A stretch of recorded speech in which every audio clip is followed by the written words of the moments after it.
My experience of the police is I see them both sides, two different ways. I've seen a good one and I've seen a wicked one. I've seen the elderly one, which is very polite and very nice, like some of them is doing proper policing, but with the younger ones, them, no, I can't see it. The young one from those from the age of 19 onward, they're very, crude people that frame up the little boys, them, beat them up. They are the beaters. Well, you got me living on the front line. Oh, you got me, mama, living on the front line. Oh, mama, you're gonna burn me in the wrong time. All Saints Road in London's Notting Hill is the home of the Mangrove. Mangrove is the name of a restaurant, but to the people on the street, it's much, much more. It's a community association and a very big part of all our lives.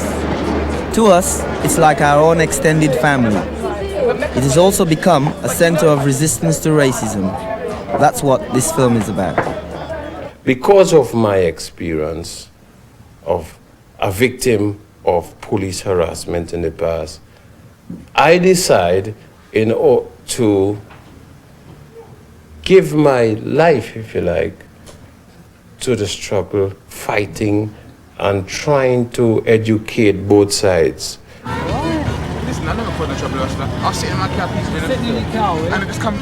Frank Critchlow is the father of the Mangrove, which he opened in the late 60s. Having been here for over 30 years, he knows all about racism. From the start, his restaurant became a focal point for the black community. And the interesting thing was that it was a meeting place for people from Barbados, Trinidad, Dominica, Antigua, all the Caribbean islands.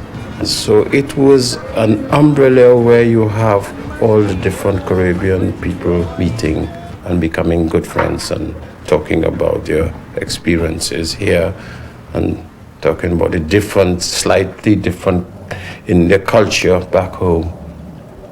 So you could easily say that this place was taken over from me by the black community, which I end up enjoying.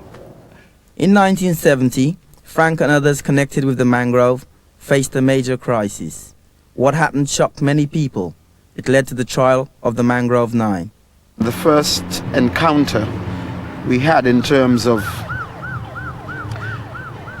from a restaurant to sort of getting into politics was police raided it and said they were looking for drugs. There were no obstacles in their way when they said that they wanted to look for drugs, and they never found any and they went. After that, there were 4 other occasions to my recollection which they came and raided. They said they had warrants, but they didn't show them that one could say, well, they saw warrants in detail. What they did was sort of flash it. So you never even saw if the warrant was for raiding the Mangrove or for raiding the House of Commons. And on the other 4 occasions, they found nothing. And the way they behaved in terms of turning over tables with people's dinner was atrocious, in my understanding. I didn't think the police could ever behave in such a way. So it was complete harassment on this restaurant, complete harassment on a black business. And they end up by destroying it because they will raid on a Friday night, which is the busiest night, and people got fed up and stopped coming. We made complaints to the Home Office, we made complaints to our embassy. They had a lot of black groups starting up at the time who was complaining against police harassment in general, until we had a meeting with Lord Gifford and other people like Vanessa Redgrave and all these people who took part. I was sitting downstairs of the Mangrove, near the window. Frank was talking to a member of Parliament and the House of Lords about how the police were raiding the restaurant. And they kept saying, Frank, you have no proof. How can we go to the House of Lords or Parliament with this? There is no proof. So I sat listening to this. And a young terror I was. After they left, I said, Frank, let's have a demonstration. And we're going to march to every police station in the area. I said, but if you have that, your restaurant that you spent your life building, you stand to lose. What say you? And Frank said, yes. That's how it started. The demonstration was held, and we had about 500 people on the demonstration walking through from All Saints Road to Notting Hill Police Station and then on to Harrow Road Police Station. So we was going through the black community to get them to join the protest against police harassment. On our way to Harrow Road Police Station, there was trouble.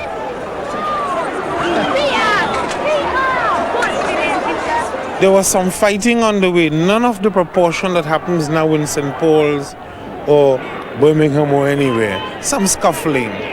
So 9 weeks passed, 1 or 2 people had some small cases. And then on one sunny day, they kicked my door down, arrested me, took me to Harrow Road. I saw Frank, Roden Gordon, Barbara Bees. And we were charged with very serious charges. Inciting members of the public to riot. Inciting people to kill police officers. Threatening behavior, offensive weapon. Committing an affray and several grievous bodily harms. This is very serious charges. We were utterly shocked that something we did simply, that English people did all over the years for traffic lights, would bring down such a heavy hammer on us. There was a big trial at the Old Bailey, and we spent 11 weeks, 55 days at the Old Bailey, and the trial it was internationally known. There was a lot of support throughout the world as far as we're concerned. Once we knew we were charged, we sent a delegation to the Caribbean and to India. We paid it not of grants from the government. We collected money. They sent me all around this country, Liverpool, Manchester, Birmingham, Leeds, Sheffield, explaining the case, mobilizing support.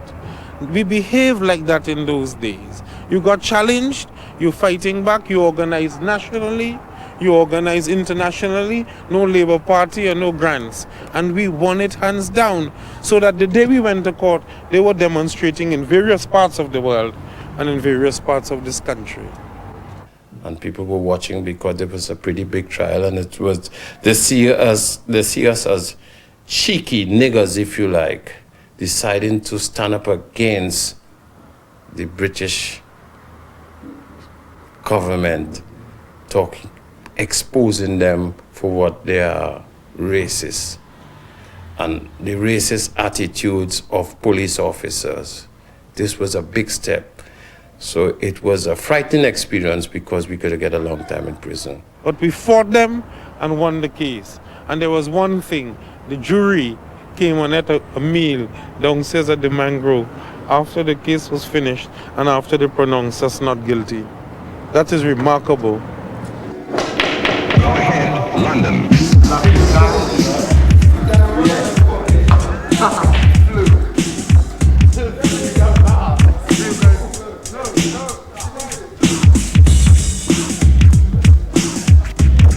Frank would be a person that they've known from they've been so high, from babies. Somebody who they've known him all their life and they know they can trust him.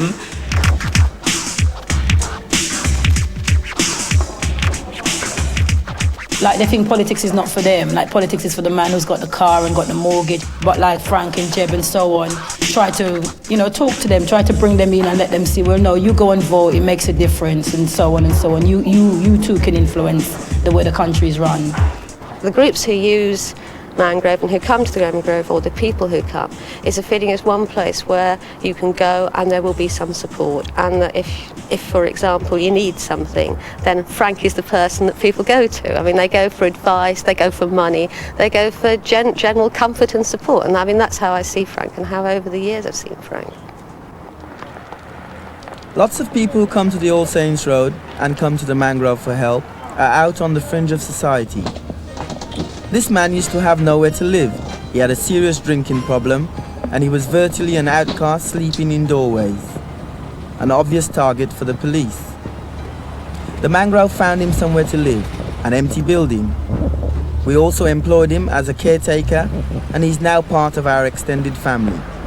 Where were you living before? Where were you living before? Where were you living before? On the streets. On the streets. So, living in here, you're pleased about that? Well, yeah. You got your own key and you can... Got my own key. We could join the library. Got TV. People say you used to drink a lot. Do you drink as much now that you've got your own room and your telly and that? Do I drink a lot? Yeah, now that you've got your own room and your television. Well, I'll show you something. No, don't tell me about that, man. You don't drink as much gin and vodka as you used to do. No, really, no. No, but why is that? Because I got my own place. Because I can always come in and relax, but before, like, I was on the street, you know what I mean, and like, and I have nowhere to sleep, man, and I can either get really drunk, you know what I mean? To just bear up with sleep? Yeah, man, and I go to sleep wherever I can, you know what I mean? Yeah. You know, like, and then when you get if I get kind of tired, made the wrong move, like, because it's, you know, there's nothing out there. No. So All Saints Road to me is therapeutic for young black youths or black people in this community.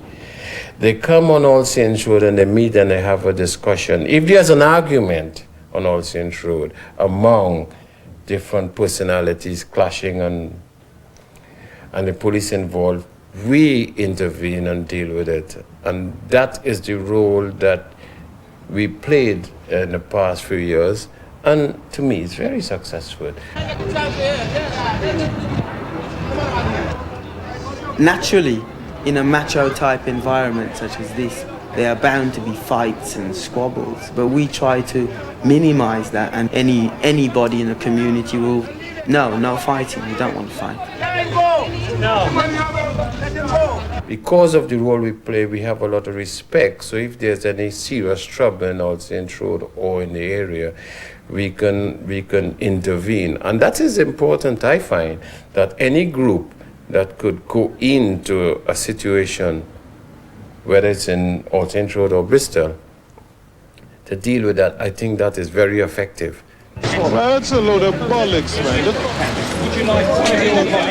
When people are in trouble, we go down to the station to help. We contact their parents, we can get a lawyer, we accompany the police and the prisoner who's been arrested to the station, which keeps the trouble down, because there's a record of Notting Hill Police Station where the young man gets arrested. He's taken in the van and he's beaten before he gets to the station. We have that on record. This happens. Anyway, shortly I'll be going to the station and I'll investigate that matter. And I'll see you through then. But not only investigate that matter, investigate the other matters too, the other people who've been arrested. See Yes, that they indeed. are treated properly. Most certainly. That is the concern about the course. community. What's been happening in the Thank you. past, you know what I mean? Living on the front line, we've got to the stage now that we can't let these people stop us from going about our everyday business and living our lives. And so we just go ahead. It's not right, but nonetheless it occurs, and we have to and we live with that. Well, policing on the street at present is that you have a 24-hour watch. You have sometimes you have 2, most of the time you have 4 officers on the street. Everything you do is watched, observed, interrupted, disturbed. It's not even as though we feel the police are doing it for our benefit. What sums it all up is the way they police the biggest event in the year, Carnival.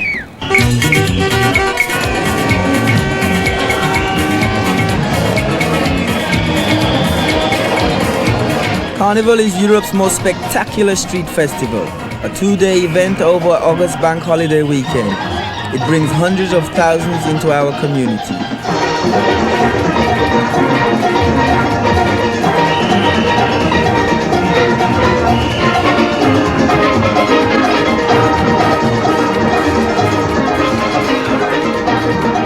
For most people, most of the time, Carnival is about enjoyment, and the local stewards help make that happen. But the police are also there. The same people give us a hard time, day in, day out. In 1976, there were 1,400. In 1986, 7,000. They're not there to do community policing. What they want to deal with is a law and order. So if they see a small incident on Carnival Day, they would like to go in and deal with it. And dealing with it in the way that they know how means trouble. Don't do it to my brother! Get him off the floor! What's the is he done? Get him off the floor! Scenes like this are very much part of the black experience. Every day, somewhere, up and down the country, a black youth is probably getting handled in this manner. His crime? Being young and black.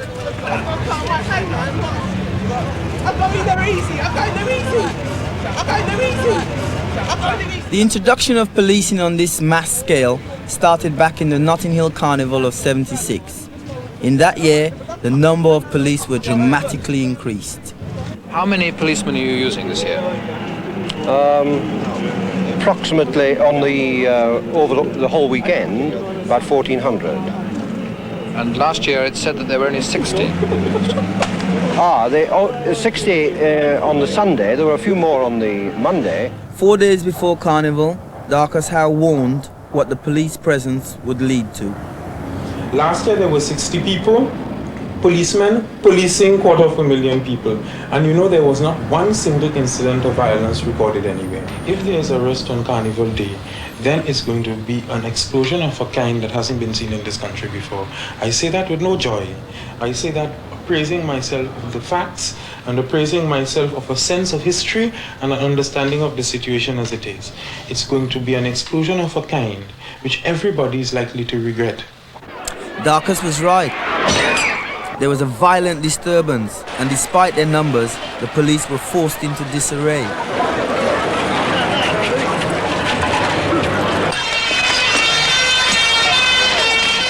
The deployment of huge numbers of police in areas like Notting Hill actually creates problems. It doesn't solve them. That's what Darcus meant in 1976, and he was proved right, to everyone's regret.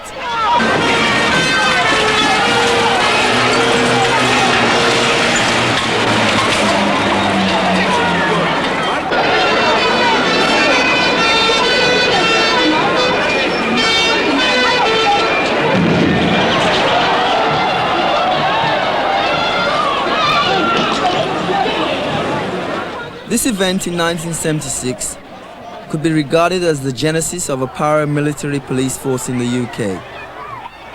It established the direction that public order policing was to take for the next 10 years.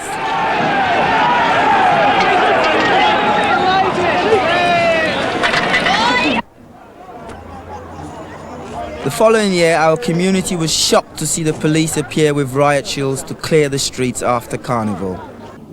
This situation occurred between 9:30 and 10 o'clock of the Monday evening. There had been no serious incidents all day, and effectively, their action amounted to a curfew. This was the first time riot shields had been used in mainland Britain. What's interesting? During the following 10 years, the tactics, equipment and techniques tried and tested on the ground in Notting Hill became part of every policeman's training, and the policing of public order events underwent a disturbing transformation with the shift from defensive to offensive units.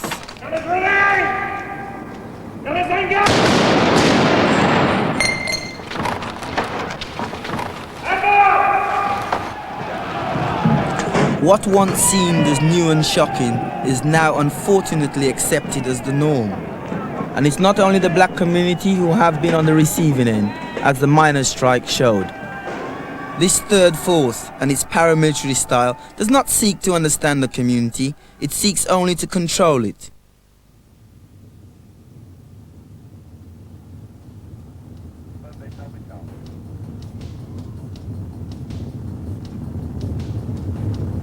In 1986, After 10 years of mass policing, we now get 7,000 police deployed at Carnival over the 2 days. On the Westway, which overlooks Notting Hill, they had surveillance cameras at regular intervals, so they could monitor all movements.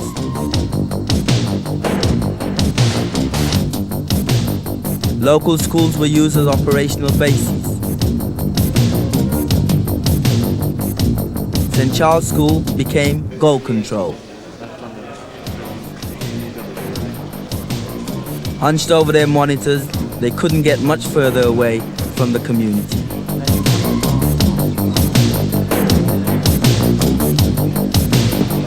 No doubt the riot control gear was safely hidden away in the classrooms and playgrounds. That's no answer from serial 114. Present 115 is within 2 minutes. Serial 124 and 125 on either side.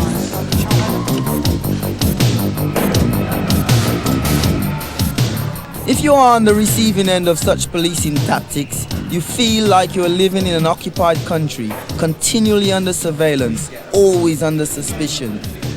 2 years on from Orwell's 84, this is All Saints Road. I'm concerned about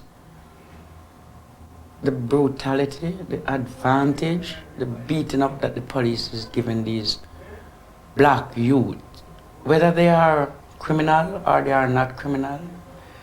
If a policeman see them and decide to make them into a criminal, take them to the station, I've seen it happen with my own eyes.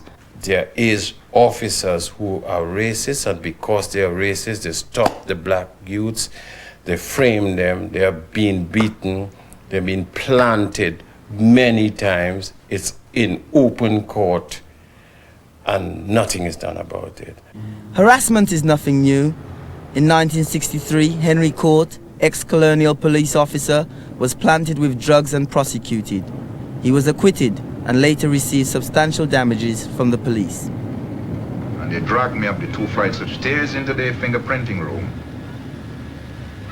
As I reached or arrived at that room there, I collapsed on the floor because I couldn't stand anymore. So whilst lying on the floor, one of the police officers said, if he doesn't want to get up, I'm going to get him up. I'm going to shoot him. He went to the cupboard and brought out something and placed it between my legs because I was lying on my back.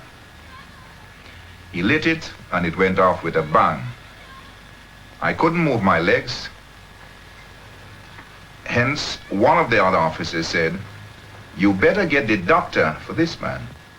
What happened in the 60s and the early 70s was that the parents of the black youths today have been through so much police harassment. They're being hounded by police officers. So the offsprings of those parents now, no way they're going to join the force because the force is bad news. Not only that, if a black youth joins the force now, he would be ostracized by his friends because of police's bad news. Police and the black community are bad news. They said they were looking for drugs. And then he said, well, take off your shoes and socks. And so I took them off. And he couldn't find nothing. And then he exposed, he said, well, take off your trousers. So I took them off. I took them down. And then he said, well, take off your brief. And I said, no. And he grabbed onto it. And he ripped it, and it came down, and all the policemen in the van, were starting to laugh. It was terrible because it was such a shock to me because I didn't think in a civilized country like Great Britain that such things could happen. In the van, one of them kept on beating me with his truncheon, saying, where is it? And he's beating me like this, where is it? With every question, where is it? And that's, But it's just wrong for people to do what they do to people, especially being policemen. I tried to get my head underneath the seat to protect my head. Because I said, don't beat me in my head. You know I've had brain damage. And they said, you'll have brain damage again by the time I finish with you. And one of them put his hand in my pocket and said, look what I found here. And I said, what's that? He said, cannabis. I said, where'd you get that from? He said, your pocket. The rest is in there.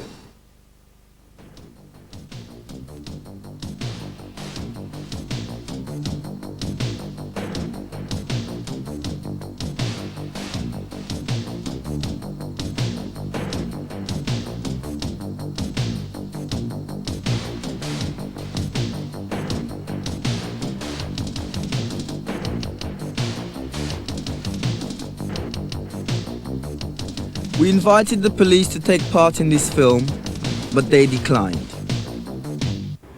The police give them a criminal conviction because from they leave school, they are being nicked. And then they know them at the station, the two stations, which is Nottingham and Shepherd Bush.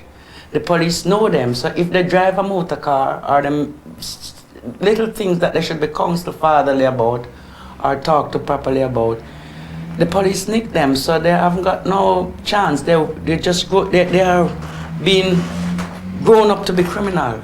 They must be criminal.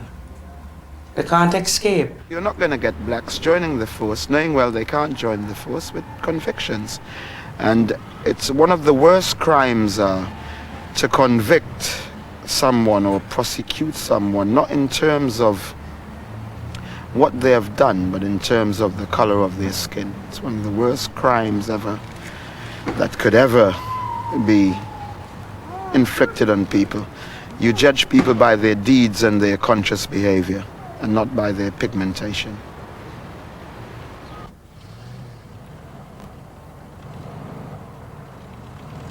And I would give a message to black groups throughout the country and black group leaders. We have to deal with the politicians. The only way is this is politics now, because stopping one youngster, searching him for cannabis could cause a riot easily in any inner city area with blacks. So I think we have to move. What the Mangrove has achieved in the past is that we have a team, and we have to concentrate on team of committed and experienced people in order to deal with the situation. Forget the local authority, forget the police, because the police are not going to change their stance. They are racist, and they have a racist attitude towards the black community, and I can't see that changing. If any change, we have to change it. The Mangrove Community Association and all its links cannot die anymore. We have passed the stage where it will die. The question is how we develop. Death is out. We are alive and well and living in London. Strong, maybe sometimes cautious, but they can't take liberties with us.